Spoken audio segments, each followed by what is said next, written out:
God, in his infinite love, placed cherubim at the gates of the garden, guarding the way to the tree of life. The adventures of Adam and Eve continue beyond the garden, a journey of redemption and grace, reminding all that even in our choices, God's love and mercy prevail. And so, the divine narrative unfolded, teaching the young and old alike the profound lessons of choice, consequence, and the enduring grace of a loving Creator. The end. Once upon a time, in a world where people had forgotten to be kind, there lived a man named Noah who worshipped God. Noah was a man of faith, but everyone else around him disobeyed and hated God.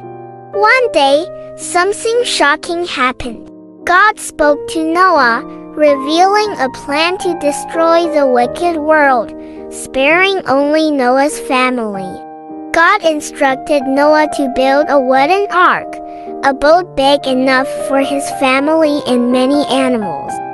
Noah got to work, following God's exact instructions. Probably, people mocked Noah as he explained why he was building an ark. But Noah kept building, also spreading the word about God, though nobody listened. As the ark neared completion, God brought animals of all kinds, 7 of some species, 2 of others.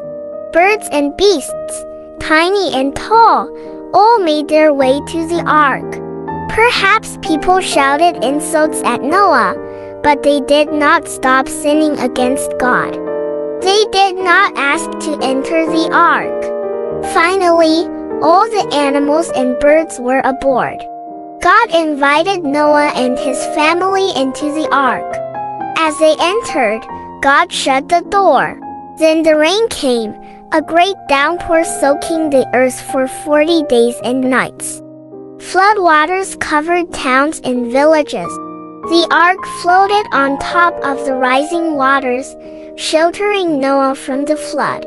After 5 months, a drying wind sent by God brought the ark to rest on the mountains of Ararat. Noah and his family waited inside as the water lowered. Noah sent a raven and a dove out.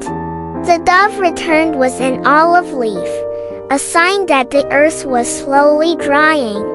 God told Noah it was time to leave the ark. Together, Noah and his family unloaded the animals.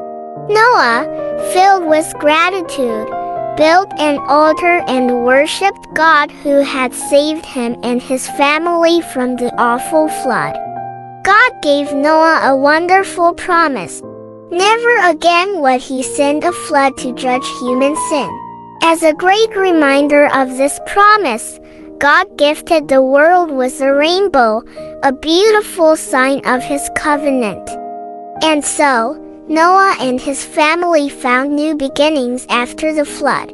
In time, his descendants repeopled the whole earth, and all nations came from Noah and his children.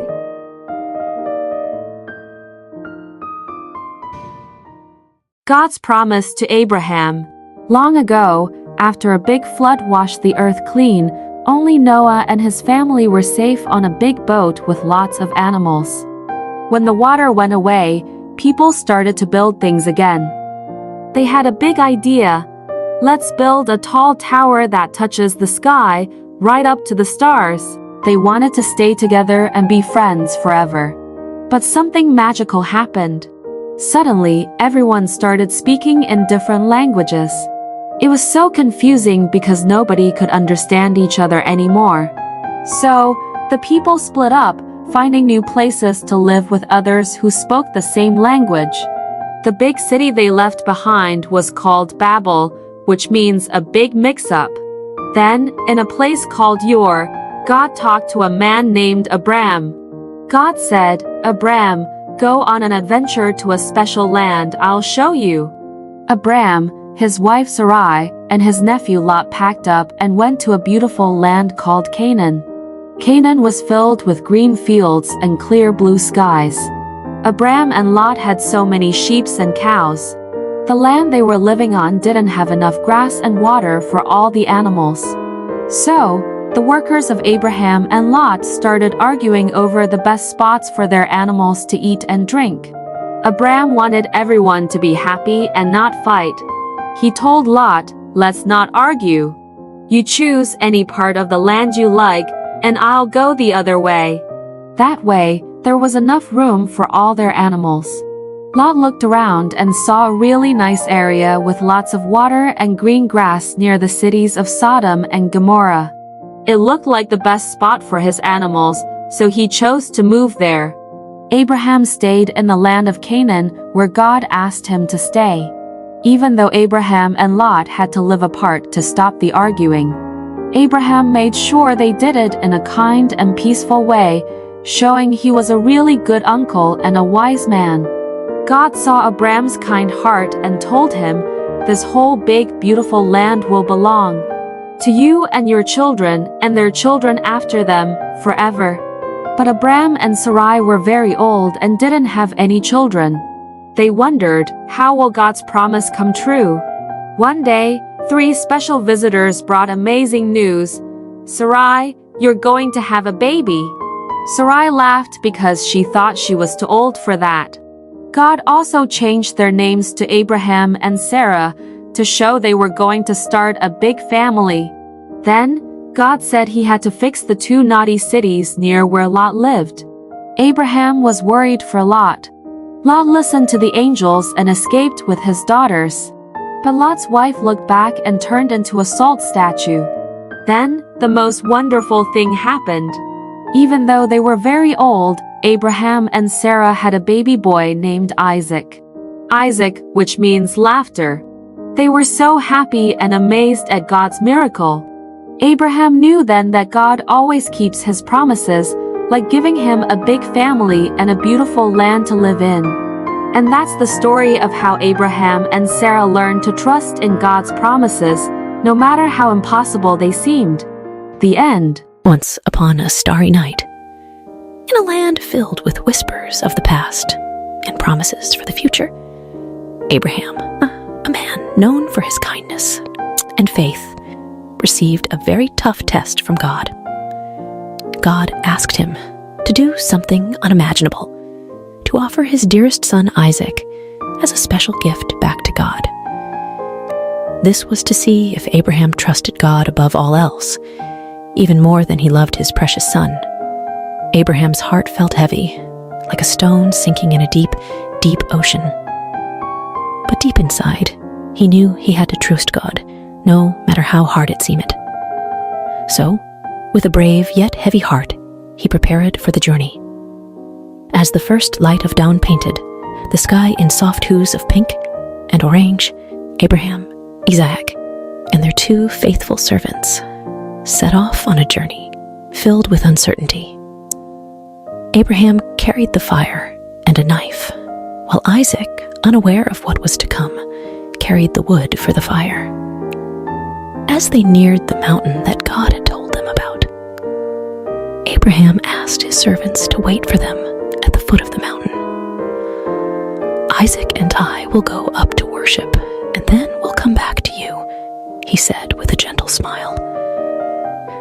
Climbing the mountain, Isaac, with a curious twinkle in his eye, asked, "Father, we have the wood and the fire, but where is the lamb for the offering?" Abraham, with a heart full of hope, replied, "My son, God will take care of it. He will provide the lamb for the offering." Reaching the top, Abraham built an altar, the most difficult one he ever had to make. He arranged the wood, and with a heart weighed down by a sea of emotions, he gently placed Isaac on the altar, ready to show God that he trusted him completely. But just as Abraham raised the knife, a voice as powerful as thunder, but as gentle as a whisper, stopped him. "Stop, Abraham." It was an angel sent by God. The angel said, "You've shown that you trust God above all by being willing to give up your only son." Then Abraham saw a ram caught in some nearby bushes. With a heart bursting with relief and gratitude, he untied Isaac, and together they offered the ram to God. It was a moment filled with so much joy and thankfulness. Abraham and Isaac returned home, their bond stronger than ever, their hearts filled with the knowledge that when you trust in God, He always provides, just in the right way and at the right time. And so, under the same stars that had witnessed their journey, Abraham and Isaac found comfort in knowing that no matter what, God's love and care would always guide them, just like it guides us all. The end. The adventure of Abraham and Isaac. A new beginning. Once upon a time, after a big adventure on a mountain, Abraham and his son Isaac were on their way back home. Then, while the stars twinkled like tiny smiles above them, a kind angel came with a message that made their hearts dance. "Abraham," the angel said, "your family will be as numerous as the stars. And guess what? They're going to bring happiness to the whole wide world." It was like a secret promise about a hero who had come from their family tree, someone very special named Jesus. But when they got back home, they found themselves in a very quiet house. Sarah, the laughter and love of their home, had gone on a journey to the stars. Abraham and Isaac felt very sad, missing her warm hugs and bright smile. Abraham had an idea to bring some joy back into their home. He called his most trusted friend, a wise old servant, and gave him a very important mission. "It's time for Isaac to find a companion, someone to share stories and dreams with," Abraham said. "Please find a kind lady from our family for Isaac." The servant set off on his camels, hoping for a little help from the stars. As he reached a faraway land, he made a wish. "Let the right lady be the one who offers water to my thirsty camels." It wasn't just any wish. It was a special kind of hope that only the kindest hearts could fulfill. Like a scene from a beautiful story, along came Rebecca with a smile as bright as the dawn. She saw the camels, tired and thirsty, and offered them cool, refreshing water. The servant's eyes sparkled with joy. This must be the one, he thought. She was kind, just like the wish. Rebecca, brave and full of adventure, said yes to a new journey. She traveled across the deserts and mountains to meet Isaac. When Isaac saw her, it was like spring had come to his heart, filling it with flowers and sunshine. Rebecca's kindness and laughter brought new stories and dreams to their home. Isaac and Rebecca, hand in hand, started a wonderful adventure together, full of love and promise. And so, the story of Abraham, Isaac, and now Rebecca reminds us all. After every big adventure, after every sad goodbye, there's always a new beginning, a chance for love and joy to grow again, just like the stars that twinkle in the night sky. The end. Jacob and Esau, a story of brothers and forgiveness. Once upon a time, in a land of ancient wonders, Isaac and Rebekah were blessed with not one, but 2 sons at the same time. These were no ordinary boys. They were twins named Jacob and Esau. Even before they were born, they were already showing their unique personalities, with Esau loving the thrill of the hunt, and Jacob preferring the quiet of home. Esau, the elder, was as rugged and wild as the forests he roamed, while Jacob, the younger, was thoughtful and clever, always with a plan up his sleeve. Their parents loved them dearly, but each had a favorite, which brewed a little competition between the brothers. One day, as Esau returned from his adventures, famished and weary, Jacob saw an opportunity. He offered Esau a simple meal in exchange for his birthright, the special status of the firstborn. Esau, thinking little of the future, agreed. This moment would change the course of their lives in ways they couldn't imagine. As the boys grew, so did their rivalry, especially when it came time for their father Isaac to bestow his special blessing. Rebekah, who adored Jacob, devised a plan to ensure her favorite son received this honor. With a bit of disguise and a daring heart, Jacob tricked his father and received the blessing meant for Esau. Realizing the deception, Esau was heartbroken and filled with anger. To protect Jacob from Esau's wrath, Rebekah sent him far away to her brother Laban's house, hoping that time would heal the rift between her sons. Jacob's journey was not easy. He worked tirelessly for Laban, enduring trickery and toil, all for the love of Rachel, Laban's daughter. Yet, through these trials, Jacob grew wiser and kinder, learning the value of honesty and hard work. Years passed, and God called Jacob to return home, but the thought of facing Esau filled Jacob with dread. What if Esau still harbored anger and sought revenge? Nevertheless, Jacob set out, hoping for forgiveness. As Jacob neared his homeland, he prepared for the worst. But to his surprise, Esau greeted him not with anger, but with open arms. The brothers embraced, their past grievances washed away by tears of joy. It was a moment of true reconciliation, proving that love can overcome the deepest divides. Together again, Jacob and Esau showed us that it's never too late to mend broken bonds, and that forgiveness is one of the greatest gifts we can offer. The end. Joseph's journey, from dreamer to dreamkeeper. In a land where families were as vast as the stars, Isaac's heart was full of joy as his son Jacob returned home. Even Esau, who once harbored anger, welcomed Jacob with open arms. But not all was peaceful, for Jacob's sons felt a storm brewing in their hearts, troubled by their younger brother Joseph, who was clearly the apple of their father's eye.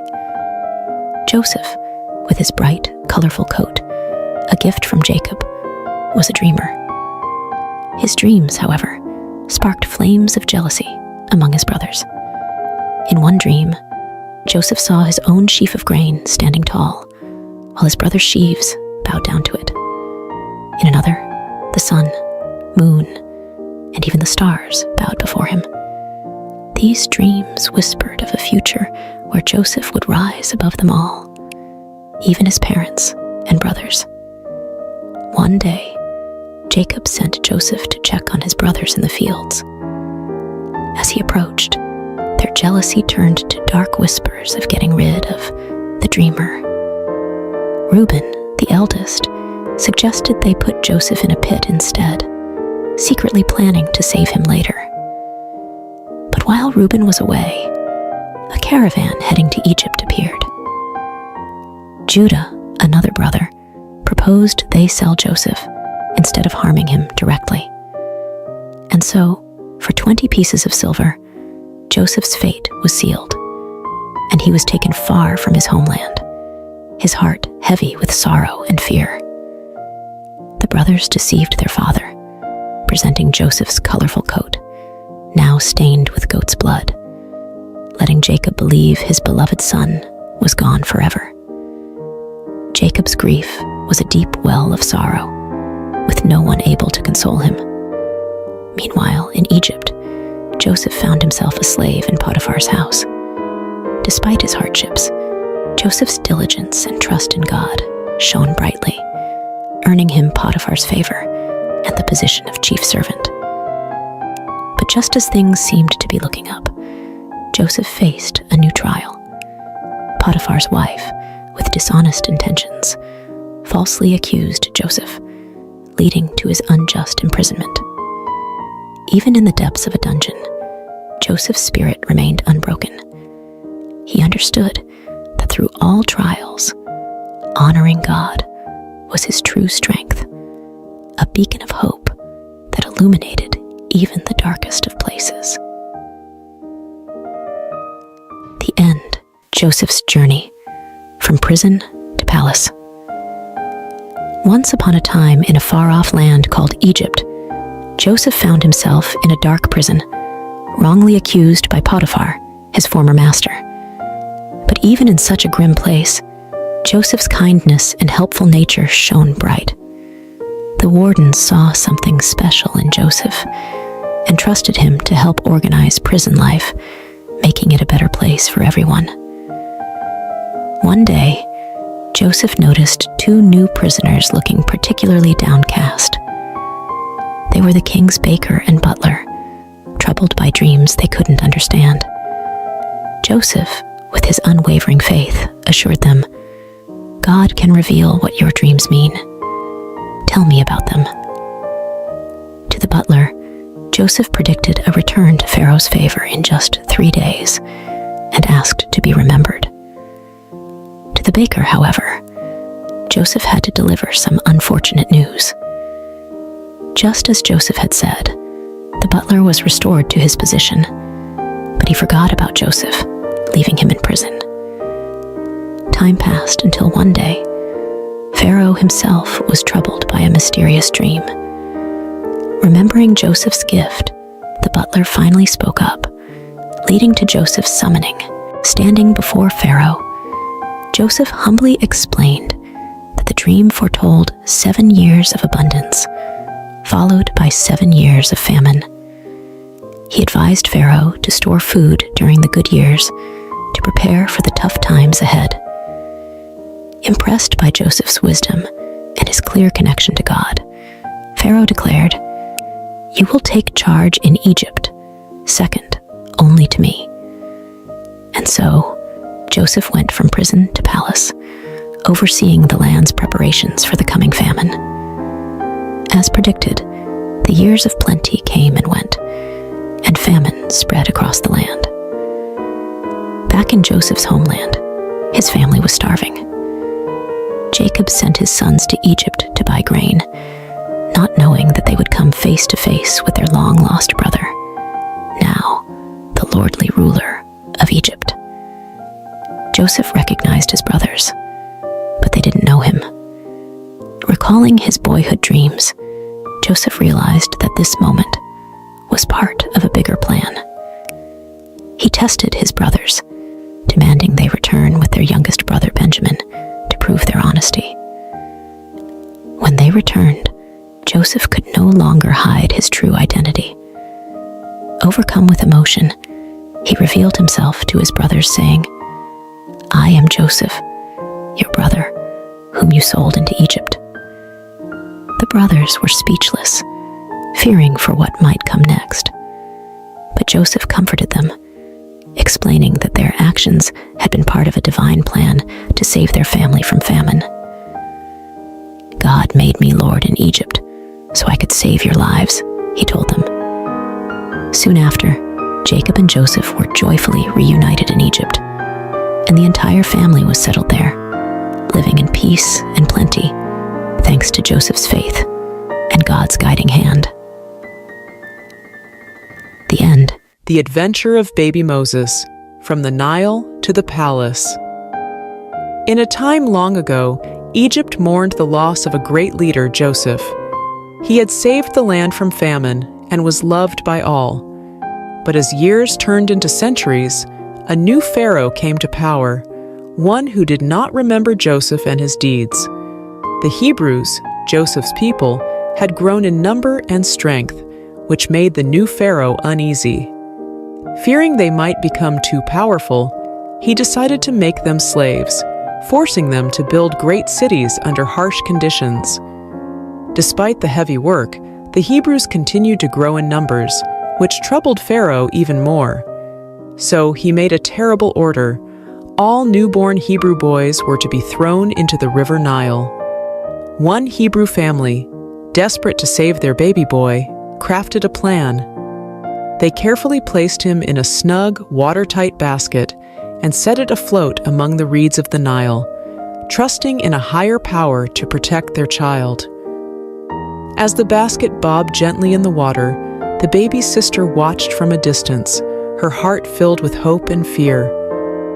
Then, something unexpected happened. Pharaoh's daughter came to the river to bathe and spotted the curious basket among the reeds. With a mix of surprise and compassion, she ordered her servant to bring the basket to her. Upon opening it, the sound of the baby's cry touched her heart. "It's a Hebrew child," she realized, but instead of sending him to a cruel fate, she chose kindness. "Poor little thing, you're so beautiful," she cooed, perhaps even playing with the baby as anyone would with a precious little one. Watching all this unfold, the baby's sister saw an opportunity. She bravely approached the princess and offered to find a Hebrew woman to nurse the child. The princess agreed, not knowing the girl would bring the baby's own mother. Rushing home, the sister called out to her mother, "Come quickly! Oh, hurry!" Without a moment to lose, they both hurried back to the riverbank. There, Pharaoh's daughter entrusted the baby to his mother, saying, "Nurse him for me, and I will pay you." She named him Moses, which means drawn from the water. In a twist of fate, baby Moses was back in his parents' arms, where they taught him to love God and cherish his heritage. But soon, he would grow up in the palace as the son of Pharaoh's daughter, destined for greatness, part of a divine plan far beyond what anyone could imagine. The end.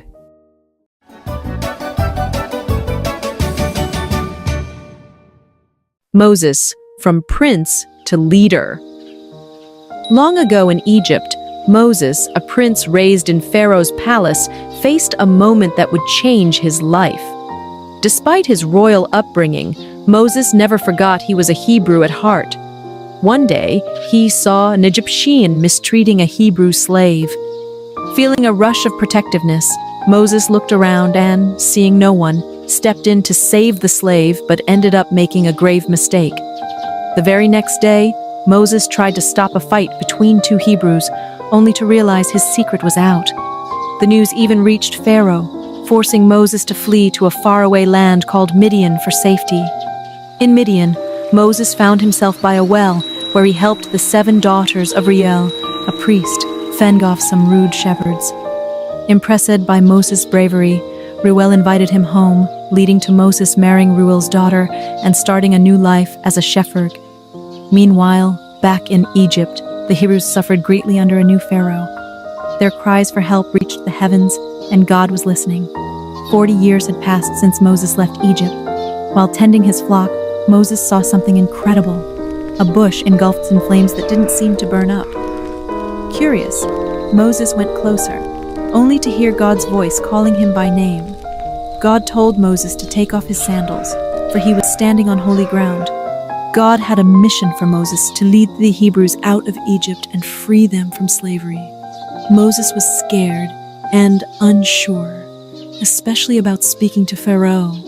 But God showed Moses miraculous signs, turning his staff into a serpent and then back again, and even curing his hand from leprosy to prove his power. Still hesitant, Moses worried about his speaking abilities.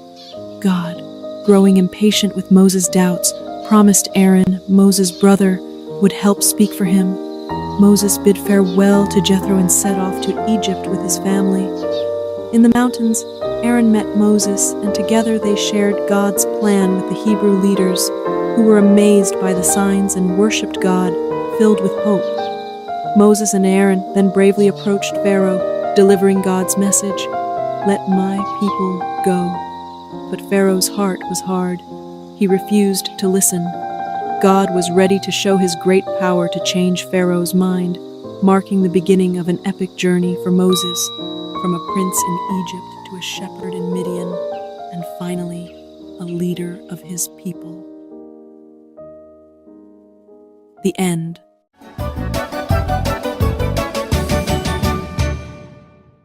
Moses, from prince to leader.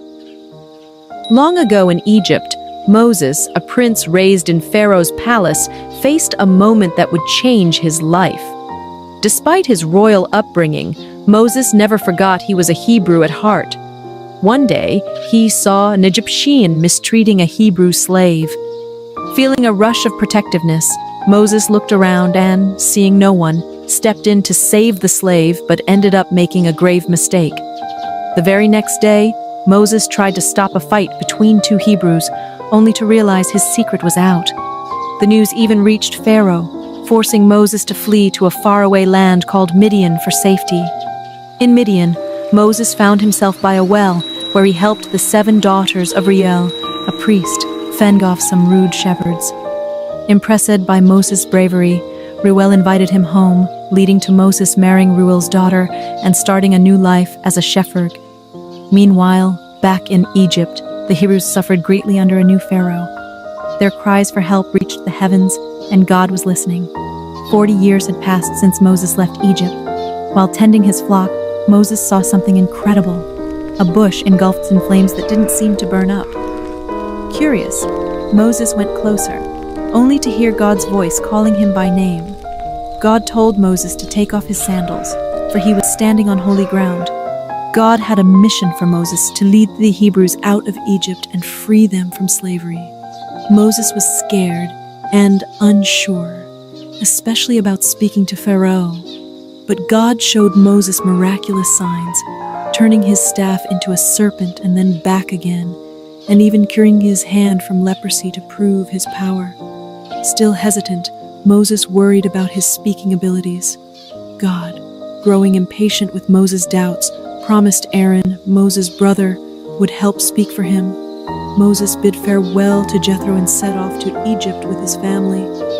In the mountains, Aaron met Moses, and together they shared God's plan with the Hebrew leaders, who were amazed by the signs and worshipped God, filled with hope. Moses and Aaron then bravely approached Pharaoh, delivering God's message, "Let my people go." But Pharaoh's heart was hard. He refused to listen. God was ready to show his great power to change Pharaoh's mind, marking the beginning of an epic journey for Moses, from a prince in Egypt to a shepherd in Midian, and finally, a leader of his people. The end.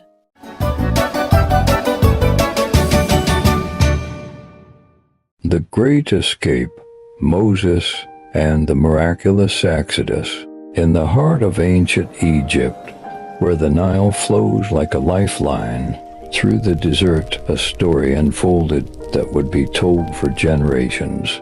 Pharaoh, the mighty ruler of Egypt, was filled with anger. God had commanded him through Moses to free the Israelite slaves, but Pharaoh's heart was as hard as stone. Work them harder, Pharaoh decreed, increasing the Israelites' burden. He ordered that they find their own straw for brickmaking, yet produce the same number of bricks. The task was impossible, and the slave masters' whips cracked more fiercely. The Hebrews, downtrodden and despairing, blamed Moses and Aaron for their worsened plight. Moses, feeling the weight of their suffering, cried out to the Lord, "You have not rescued your people at all." But God replied with a promise of deliverance, sending Moses and Aaron back to confront Pharaoh. In Pharaoh's court, Aaron's rod transformed into a serpent, a sign from God. Pharaoh's magicians replicated the feat, but Aaron's serpent swallowed theirs. Yet Pharaoh's heart remained unyielding. The following morning, Moses and Aaron waited by the river for Pharaoh. With a divine command, Aaron turned the Nile's waters into blood, but Pharaoh's heart hardened further, refusing the Israelites' release.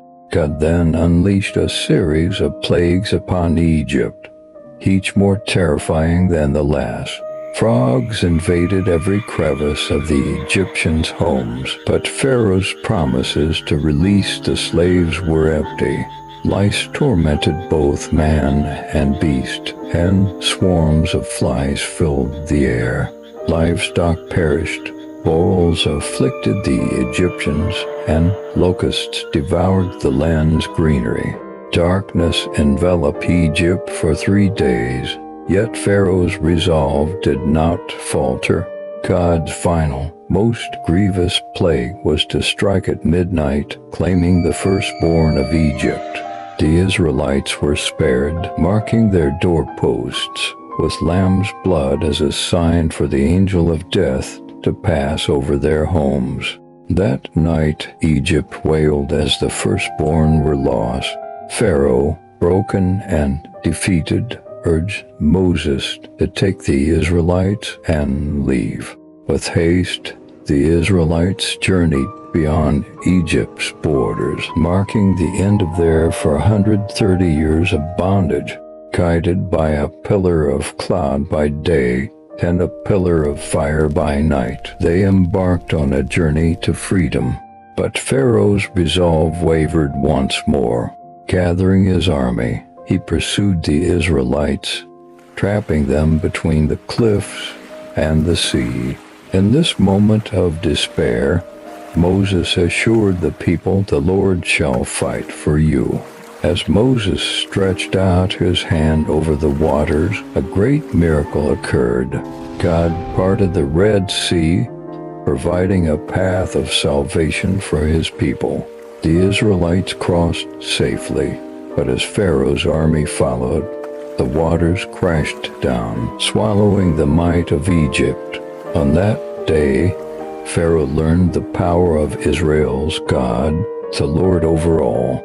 The Israelites' journey from slavery to freedom was a testament to faith, courage, and the unyielding power of God. Goodbye, Pharaoh, for the God of Israel had triumphed, leading his people to a new dawn. And so the story of Moses and the Israelites' exodus remains a beacon of hope and faith, a tale of divine deliverance from the chains of oppression, echoing through the ages as a testament to the enduring spirit of freedom. The end.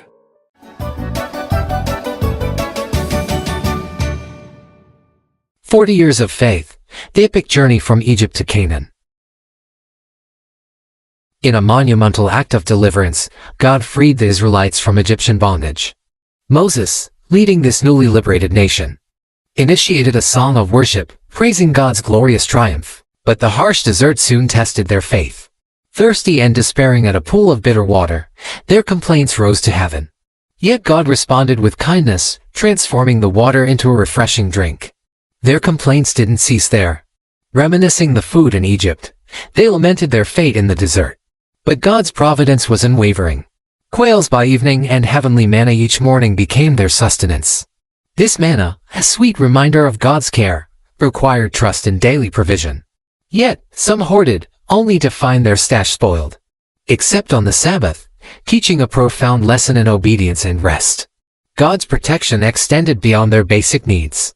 When the Amalekites attacked, victory was theirs as long as Moses held high the rod of God. This divine partnership was further solidified when God proposed a covenant, making them his special people, an offer they eagerly accepted. At Mount Sinai, Moses received the 10 Commandments, direct instructions on living a life aligned with God's will.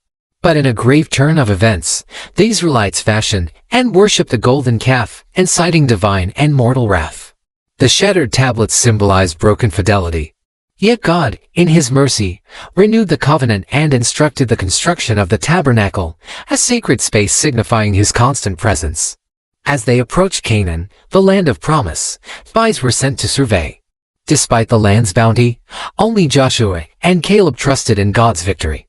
The majority succumbed to fear, their disbelief poisoning the entire community's faith, leading to a decree from God, a 40-year odyssey in the wilderness.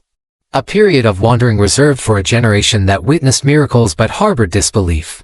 This story, spanning from Exodus 15 to Numbers 14, not only recounts a physical journey but also charts a spiritual expedition of a nation learning to trust and obey their omnipotent, omnibenevolent God. The end.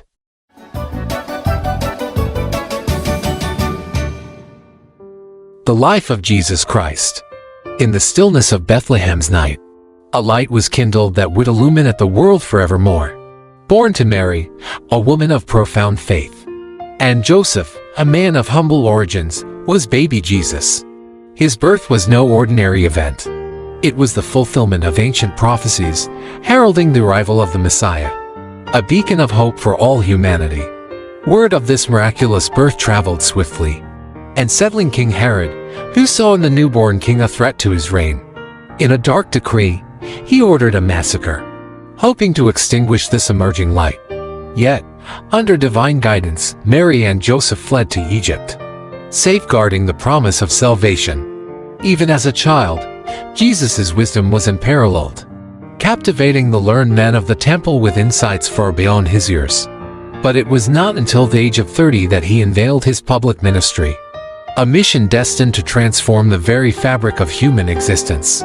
Choosing disciples from the humblest walks of life, Jesus embarked on a journey of teaching, healing, and miracle working. He healed the afflicted, restored sight to the blind, and even commanded life to return to the lifeless. Through parables, he unraveled the mysteries of the divine, making the kingdom of heaven accessible to all. Yet, his growing influence and radical teachings of love and forgiveness stirred the waters of the established order. The religious authorities, threatened by his message and popularity, conspired against him. Betrayal came from within his circle, as Judas, one of his own, led adversaries to him for 30 pieces of silver. The ensuing trials were a mockery of justice, culminating in Pilate's reluctant order for crucifixion. Upon the cross, Jesus' final act of love was a plea for forgiveness, not for himself, but for those who persecuted him. His body was laid in a tomb, sealed by a massive stone, marking what seemed to be the end. But the tomb could not hold him. On the third day, it stood empty. Jesus had risen, defeating death itself, appearing to his followers to reaffirm the teachings and the essence of faith. His ascension into heaven was not a farewell but a promise of the Holy Spirit, ensuring his eternal presence and guidance. The life of Jesus, from the manger to the cross and beyond, is a testament to the unfathomable depth of divine love and the power of faith.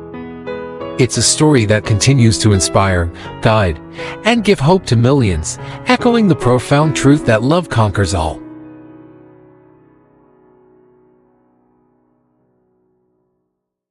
Joshua and the walls of Jericho. In the wake of Moses' passing, a new chapter unfolded for the Israelites. Joshua, anointed by divine decree, stood at the threshold of immense responsibility. He understood that before he could marshal his forces for the battles ahead, he needed to fortify his spirit